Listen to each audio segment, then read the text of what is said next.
Hello, this is teddygaming and welcome back to another read-through on the Teenage Mutant Ninja Turtles tmnt Micro Series Issue 5 Splinter. So, in last read-through, we saw Splinter fight the Foot Clan because he's been forced to, and now he's been forced to kill someone even though he doesn't want to because he wants to change the ways. And Turtles arguing about what's going to happen next and living in April's shop. So, yeah, let's get into this one. Let's go! And before we get started, if you do like this content and want to see more from this channel, please do make sure to subscribe and like and turn on post notifications. Now let's go on with the video. Splinter. My sons think me unshakable, a pillar of effortless, calm and control. I wish that it was so. In truth, there is a rage buried deep within me, a rage I am trying very hard to suppress. Then it is all the harder because I want to give in to it. My long buried anger is resurrected by Saki, who himself has somehow returned to life. When we last saw each other in another life, he had killed my beloved wife and sons. With my last words, I promised him that when we next meet, I will destroy him.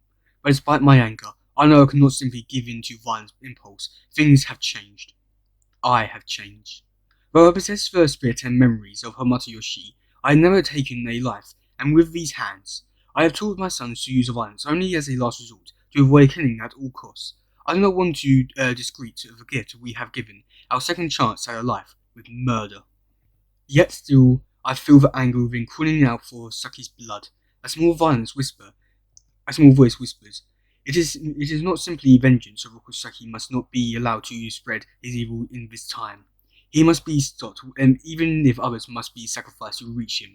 My temper urges for the most terrible of actions. No, I must regain complete control. If I am to leave here alive, I cannot allow anger to cloud my judgment, as it did in my youth.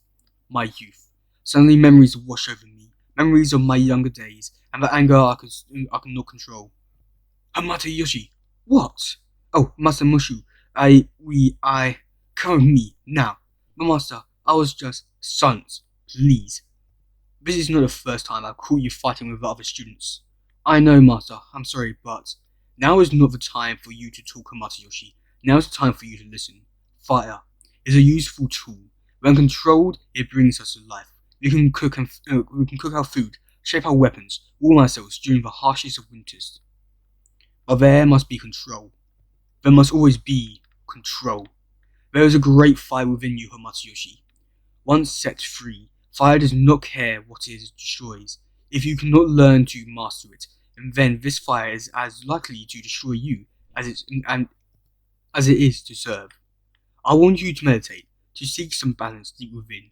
If you cannot find balance, you will never find control, and you will be worthless to a foot. But Master, I don't think. Please do not confuse this with a request. Focus on the sound of a stream. Perhaps it will reveal to you a way to douse the fire within. Yeah? You may return to us in the morning. But Master, tomorrow.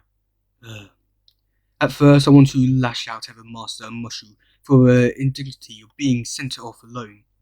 And then I realized the fact that I even considered attacking a Master Swordsman with my bare hands were nothing more than a bruised ego. It proved his point. Such a thought should never have even crossed my mind. Even so, I sat and listened to the rush of the current, and saw the sound of my own breath. It was hypnotic. I never heard anyone approach. Hello? Huh? Whoa! Who dares? I will. Oh. All you will do is freeze if you don't get out of that water. Come, I'll build you a fire. Her name was Tang Shen, and she was the most beautiful woman I had ever seen. We sat quietly by the fire she had made before as she finally decided to ask, "Why were you sitting out on the rock?" I was meditating. Are you sure you were doing it properly? I think that well, perhaps not. And why were you meditating, Hamato Yoshi? My teacher thought perhaps he would help me control my anger. And you do not seem very angry to me.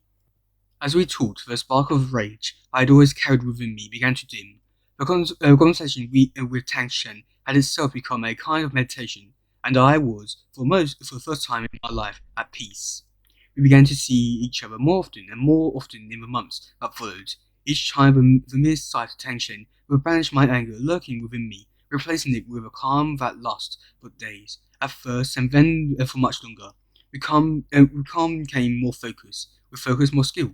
She made me better in all ways I never wanted to lose that. Thankfully, she consisted to be she consented to become my wife. I am pleased, Matayoshi. You have not started a single fight in months, and I have noticed your increased focus while training as well. Truly remarkable progress. I'm quite proud that the meditation I suggested has helped so much. You have something to say, Yoroko Saki? Perhaps you think my recognition of another pupil's worth is a slight against your own, or you think me to be too old and feeble to know merit when I see it. No, Sensei, I mean no disrespect to you or Matayoshi. Please forgive my interruption. Very well. The clan has accepted a contract on behalf of the merchant colonel. His son was murdered in cold blood by Lord Uchi. Now Uchi is a very dangerous man, but Kenshi is insisted on immediate vengeance. Do you two think you're up for it? Yes, Sensei. Is that excellent? Now, pay close attention. I have a plan. You execute it tonight. Here's what we're going to do. I thought Master Mushu's instructions were perfectly clear. Ha! His strategy is perfectly ineffective. It will go far better if we divide our efforts. I will distract the attention of the guards. As my speed and skill are superior, you will sneak in through the north wall and put an end to the target. I don't know. Come on now, Yoshi. You can handle one old man, can't you? If it's too much for you, go home to your woman, unless she's come to her senses and left you. I have been naive enough to believe that my anger had been banished, but in fact it had only been buried, and Saki had a talent for calling it forth.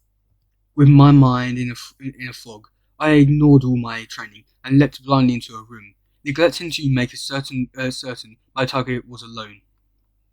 Well, it appears rumors of Kanchu hiring an assassin were not unfolded after all. Kill him.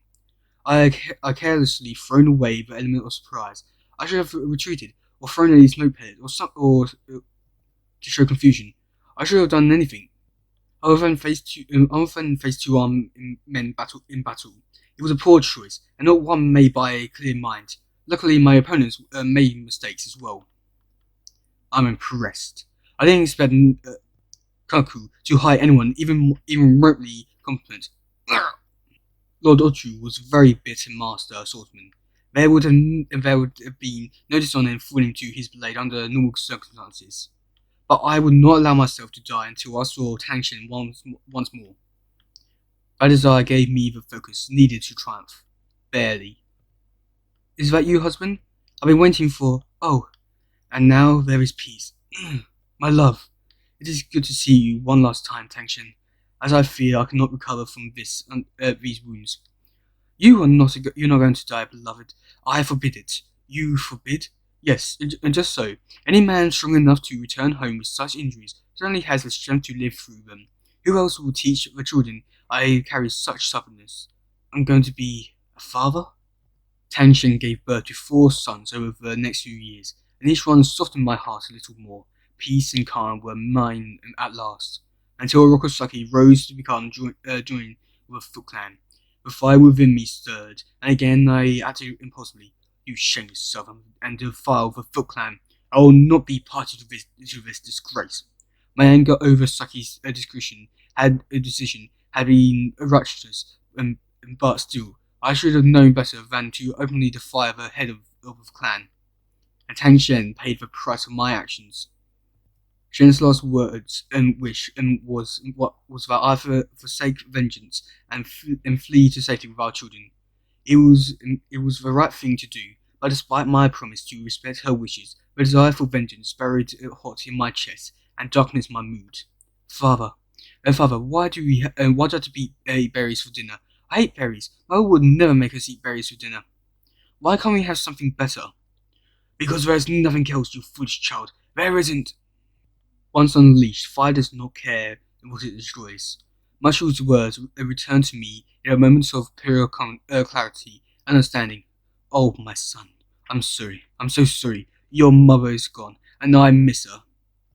We will grieve for her tomorrow, my sons. But tonight I must find you something proper to eat for dinner.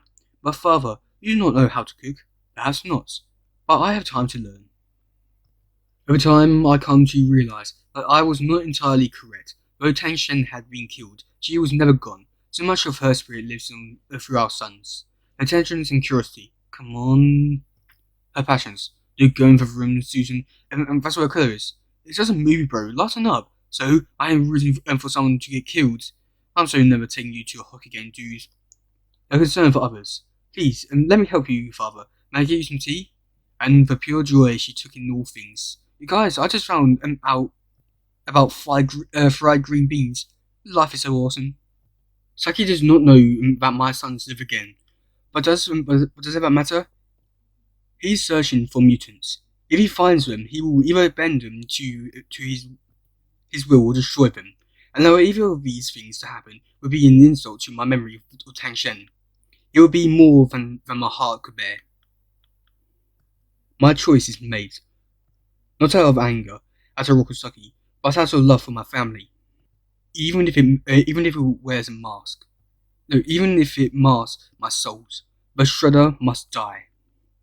Tell me, Orokusaki, do you remember when we last met, before you ended my life as a Matsuyoshi? Do you remember what I promised you? Damn, wow, that was... wow, just brilliant, perfect. I wouldn't say perfect, but like, yeah, damn, this is a really good comic. I think mainly the reason why this one's like a really good one is just because it's a very unique, interesting, and new story of what could be considered an old story that's been retold over and over again. Slightly different, but this one just done and just screwed everything up and just said, hey, this is our version, darker and better.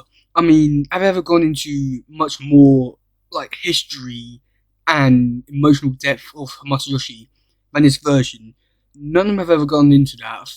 Maybe 2003 and the Mirage one have gone into bits of that.